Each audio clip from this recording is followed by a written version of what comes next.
پاکستان مسلم league نون پنجاب کے صدر رانا ثناءاللہ نے کہا ہے کہ بلاول بھٹو 18ویں ترمیم کی بنیاد پر الیکشن سلوگن بنانے کی تلاش میں ہے۔ ماڈل ٹاؤن میں پریس کانفرنس کرتے ہوئے رانا ثناءاللہ کا کہنا تھا کہ نون لیگ کے نقطہ نظر سے جھنگ کا ضلع 2018 کے الیکشن میں خالی تھا، آج ہم نے ضلع جھنگ کو مکمل کیا ہے۔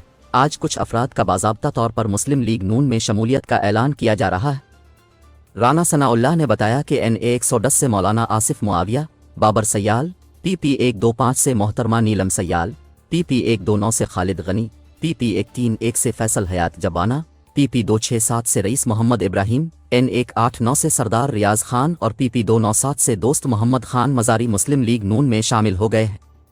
صدر مسلم لیگ نون پنجاب نے کہا کہ کاروبار زندگی نہ بزرگ چلا سکتے ہیں نہ نوجوان، یہ مکس میچ ہوتا ہے۔ سابق چیئرمین PTI نے خود بھی بڑوں کی عزت نہیں کی، سابق چیئرمین PTI نے تو تڑاہے کا کلچر متعارف کرایا۔ رانا ثناءاللہ نے کہا کہ جمہوریت آزادی اظہار رائے اور آزاد فضا میں آگے بڑھنے کا نام ہے۔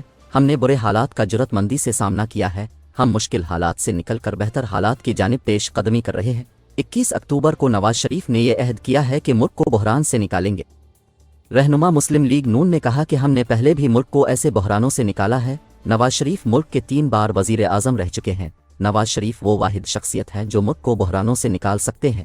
یہ ملک قائم رہنے کے لیے بنا ہے، قیامت تک قائم رہے گا، بحران سے نکلے گا۔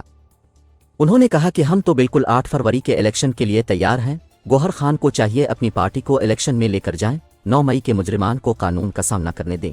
PTI 9 مئی کے کرداروں کا تحفظ نہ کرے۔ اس موقع پر سابق سپیکر پنجاب اسمبلی دوست محمد مزاری کا کہنا تھا کہ مجھے اور میرے خاندان کو میاں نواز شریف کی لیڈرشپ پر پورا اعتماد ہے۔ کل بڑے میاں صاحب نے ہماری عزت میں اضافہ کیا، آج ہم مسلم لیگ نون میں شامل ہو رہے ہیں۔